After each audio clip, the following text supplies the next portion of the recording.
Previously we left Bundy, went across Queensland and across South Australia, into Western Australia across the Nullarbor, up to Kalgoorlie, down to Esperance, followed the WA coast around to Cape Lewin, and now we find ourselves in Busselton. Darling, so we finally got to use our push bikes. They're a bit dirty, but they're good.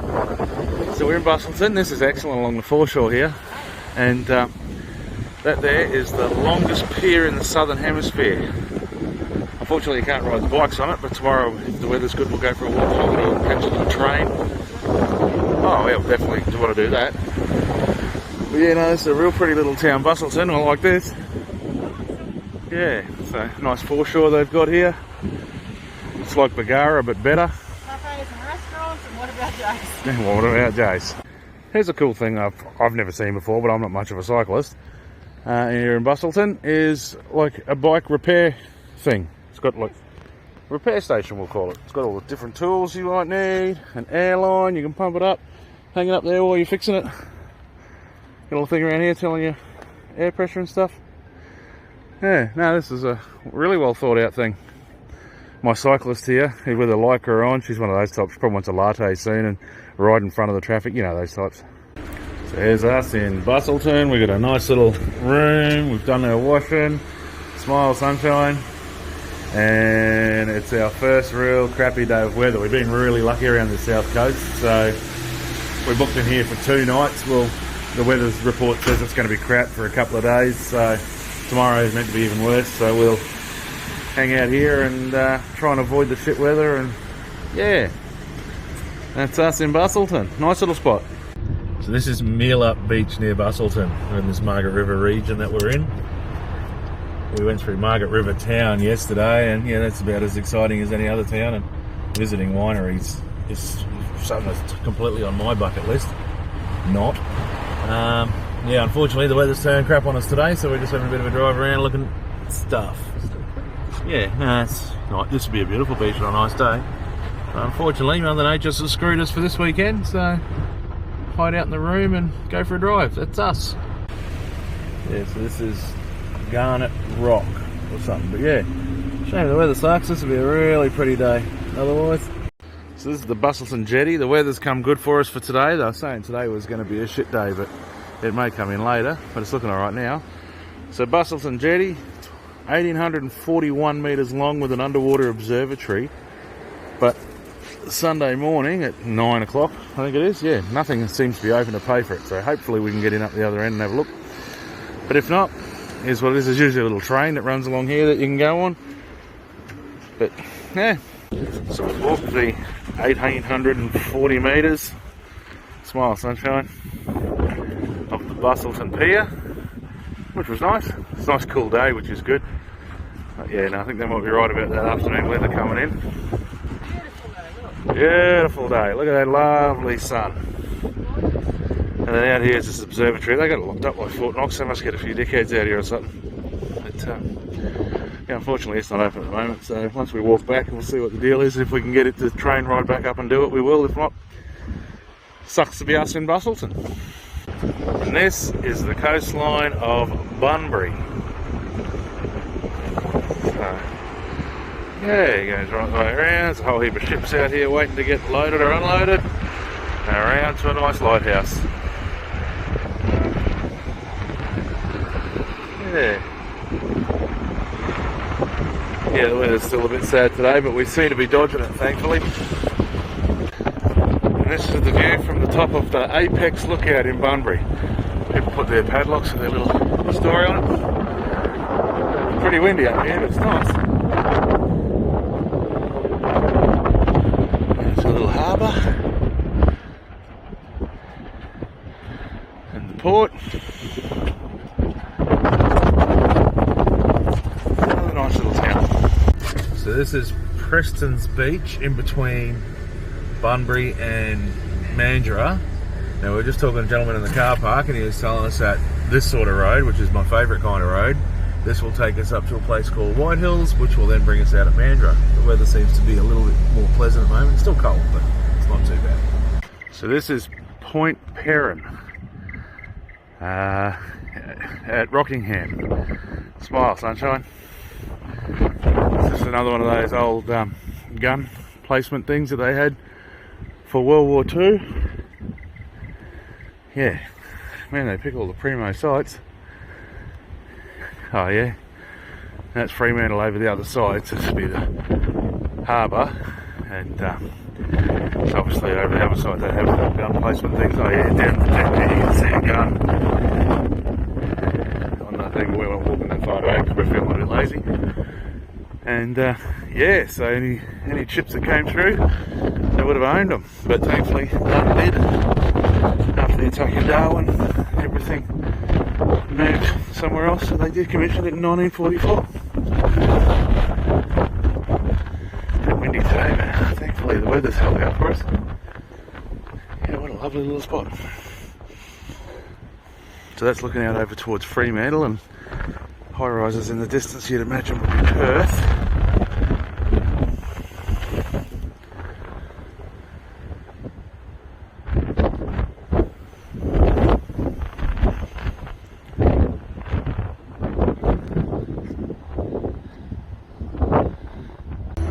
Never questioned my love for this woman, because here I am on public transport in the city, and I'm about to pull up at Woodbridge Station with a B.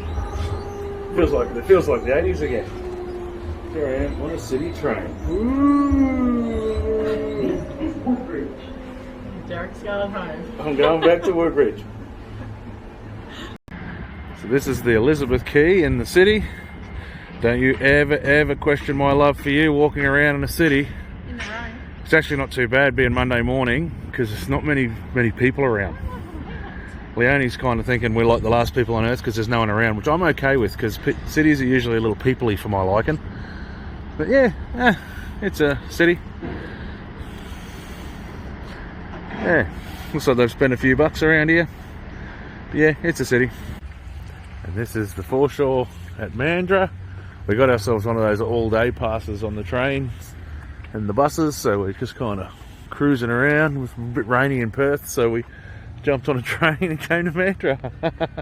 We're going to go to Fremantle, so we'll do that next, either today or tomorrow or whenever. But yeah, no, it's nice. So now we're just wandering around looking at stuff. And now we're riding on a ferry. This all-day pass was the best thing ever. Yeah. So we're riding on a ferry on the Swan River. Oh, how romantic. All about the romance with our all-day pass. So here we are, we've just caught the train all the way from Midlands and Woodridge to Fremantle. And when we in the city, a shit ton of school kids all piled in with us. So that was fun, listen to the noisy little germ farms. But the teacher was lovely. She apologised for ruining our serenity. So yeah, this is Fremantle. So this is the nice place on its way towards the Fremantle prison, which apparently is a pretty cool thing. It only shut in 91. It was built by convicts. So I think we'll go and have a check that out. And then behind this wall here is the footy field, and very strong Italian thing going on here in Fremantle, where we just had lunch. It felt like we were in like a scene from The Sopranos, all the old Italian guys all sitting around talking shit. It was awesome. Inside. See the inside of the Fremantle jail. That's fairly close. So we've signed on for a tour of the convict tour. Now, for our convicts, worship was compulsory. They had to be in church twice a day, morning and night. The government believed the only way these people are going to redeem their souls in society is through hard work and worship. For our prisoners, not quite so important. You could come to church if you chose to. And let's face it, what man doesn't find God when he's in prison? I can't imagine the kids ever complaining about having bunk beds ever again after hanging out in here. What have we got? 2, 4, 5 blokes used to sleep in here. Crazy. Yeah, so I've got a prisoner called John Walsh. He's sat here for years and years, using whatever he get his hands on to do all this artwork. And they only just discovered it when they were cleaning it one time or something, because it was all covered in, he'd cover it in porridge. Yeah, it's quite nice. Nicely done. Just looking up the street in Freo. Heaps of old stuff. This is the old roundhouse. Apparently when the, before the prison was built that we were just touring through, yeah, in, what is it, 1850, there was 4,000 people in the whole of Western Australia, so they asked the British to start sending out convicts. So they sent a letter out to say, yeah, we'll do that. And the boatload of convicts was on a faster boat, got here before the letter to say they were getting them. So they had nowhere to put them. They had this boatload of convicts, they didn't know they were coming, so they stuck them in here. Yeah, so there you go, the oldest public building in Western Australia was built in 1831. Yeah, no, this is a cool place. And then that looks like a Navy ship out there, out of the Fremantle harbour.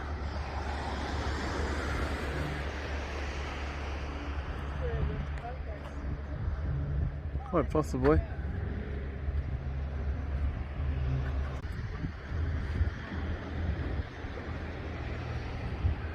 Yeah, there's a whole heap of big ships getting loaded, being important.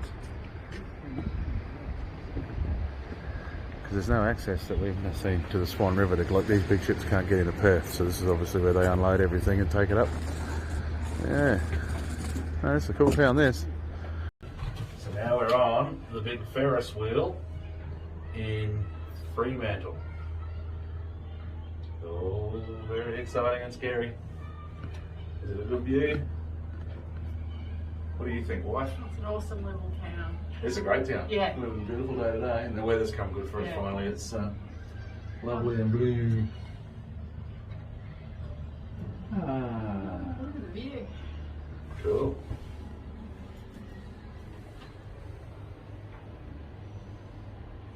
Oh shit, it's conked out. I think we're going to die here. Tell the kids we love them. No, not really. They're okay. Here we are in the Shipwreck Museum in Fremantle, and this is a model of the wreck of the Xantho, discovered in '79, and in the '80s they decided to go down and get the engine out of it. So here's the real life engine. It sat under the water for 100 years, and then they pulled it out, cleaned it up, and can now turn it over. It will actually work again if you wanted to make it work again. But yeah, so it actually turns over by hand. Yeah, they made some cool stuff back in the day.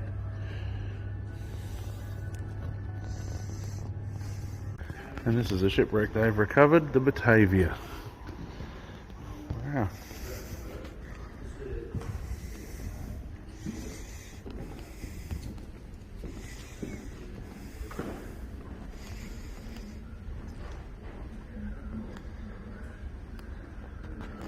And these guys go to a lot of trouble. And now we've made ourselves into the Western Australian Maritime Museum here in Fremantle. Yeah, this is excellent. It's, what was it, $15 to get in or something. And yeah, there's boats everywhere. I've got a sneaking feeling that Australia too might be in here somewhere. And there it is.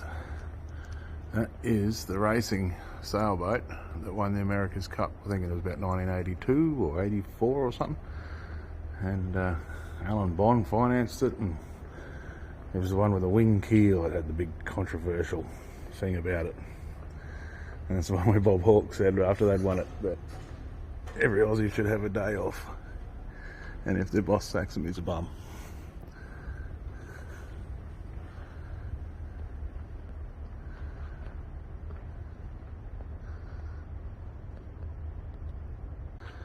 And the Parry Endeavour broke records for being single-handedly sailed around the world 3 times. Yeah. Some cool boats here. Yeah, there's Australia too.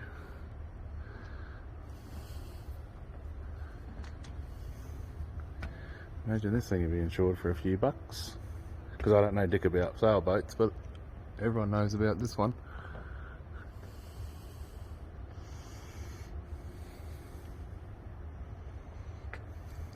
Leonie's just drawn to the old Sandman. Got a feeling a few of her kids might have been made in a couple of them. You can take the girl from Windsor. And that's the jacket that Bob Hawke was wearing that day when he told everyone to have a day off. Good on you, Hawkie. And this is the computer. This is where they worked out the wing keel that everyone was always carrying on about. It was a little big secret. Yeah.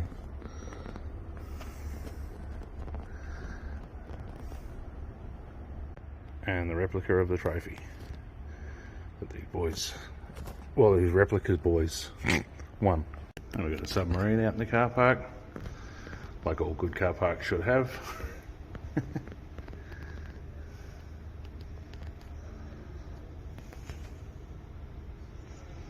This is looking down on the Australia too. Yeah, this museum's excellent. You've got a whole levels, there's your boxing kangaroos. Wow, these sails are massive. No wonder this thing will get along so quick. Yeah, this is an excellent museum. This is the HMAS Ovens. It got dropped off here in, was it 98 or 89 or something? It got donated, decommissioned or something. And this used to be a slipway where they did a whole heap of submarines back in the day for World War II and all that sort of stuff. And we were just wondering how they shot the torpedoes. Those little doors on the front with the flappers thing for the thingy, but here they got like a nose cone off one with a couple of torpedoes. And yeah, the little flappers open up, torpedoes scoot out, and sucks to be anyone who those things hit. And here's Bon Scott, here in Fremantle, right here down near the harbour, near the I Love Freo sign. So yeah, he was born in Scotland, but he grew up here and went to school here and everything. So they've made a statue of him to get covered in, immortalised in pigeon poo, or seagull poo. We're going to say seagull poo. Good on you, Bon.